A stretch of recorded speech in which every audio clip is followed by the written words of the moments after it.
I'm Josh the Fox Mills. This is Tuned In, and welcome to Girl Month. All this month, I'm going to review cartoons aimed at girls, no matter how new, no matter how old, no matter the cost.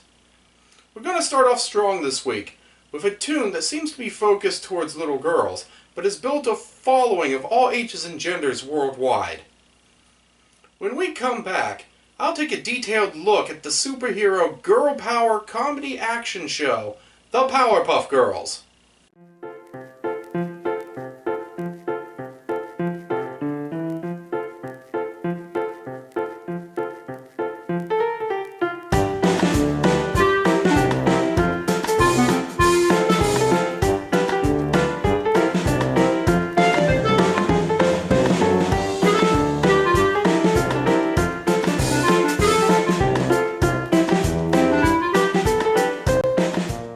Sugar, spice, and everything nice. These were the ingredients chosen to create the perfect little girl. But Professor Utonium accidentally added an extra ingredient to the concoction, Chemical X.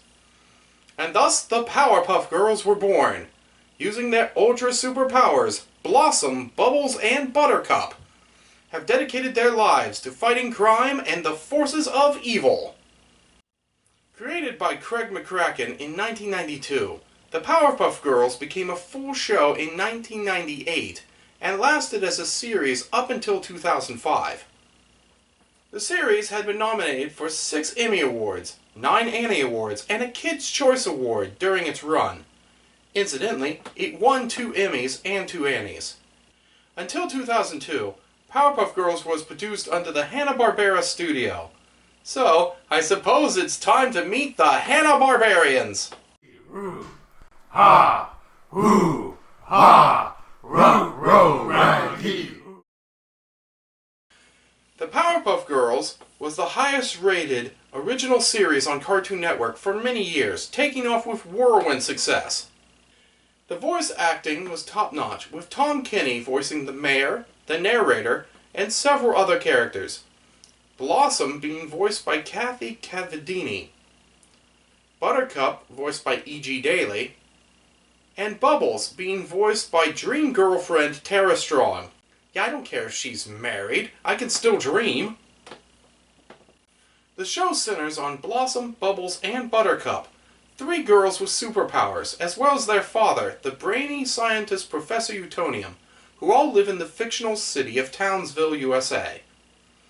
The girls are frequently called upon by the town's childlike mayor to help fight nearby criminals and monsters using their powers. In addition to superhero work, the girls had to deal with normal issues that young children have to face, such as sibling rivalries, loose teeth, personal hygiene, going to school, bedwetting, or dependence on a security blanket.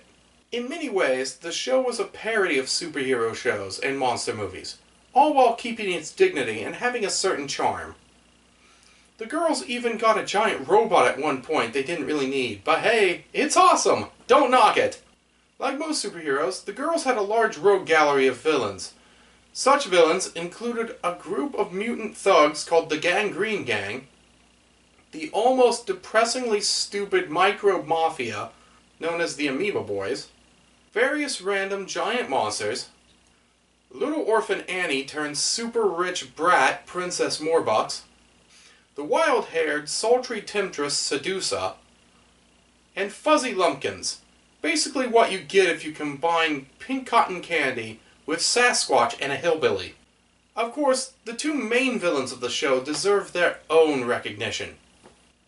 The devilish diabolical fiend known only as Him is a top contender for the most dangerous of all of the Powerpuff villains.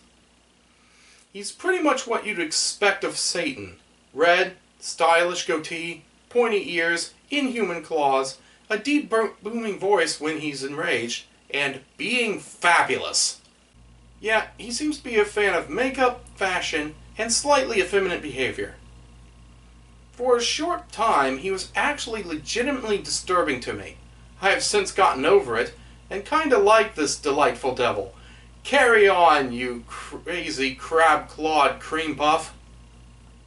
The malevolent mad mutant monkey mastermind Mojo Jojo is easily the most iconic of Powerpuff Girls villains. Mojo is known for his tall helmet and over-the-top dramatic attire. This Ultra Genius is a master of machines and uses his fiendish inventions to try to defeat the girls and take over Townsville, and eventually the world. One of his inventions was creating the male counterpart to the Powerpuff Girls out of Snips, Snails, and Puppy Dog Tails, the Rowdy Rough Boys, in order to combat the girls. Mojo was the villain for the Powerpuff Girls movie, where we learn his origin. Mojo was once a regular monkey, until the accident that created the girls infused him with a blast of Chemical X, which greatly enhanced his intellect and gave him a monstrous appearance that helped him motivate his goals of world domination. Mojo has already made an appearance in the new Powerpuff Girls series, which I'll get to when it stops being made. And just like the Powerpuff Girls, I have a bedtime, so let's wrap this up. What does the fuck say? There are lots of jokes I can make when I think a cartoon is bad, but for a show like Powerpuff Girls, I usually stick to the facts. It is an exemplary show, and well worth the praise and admiration that I heap on it.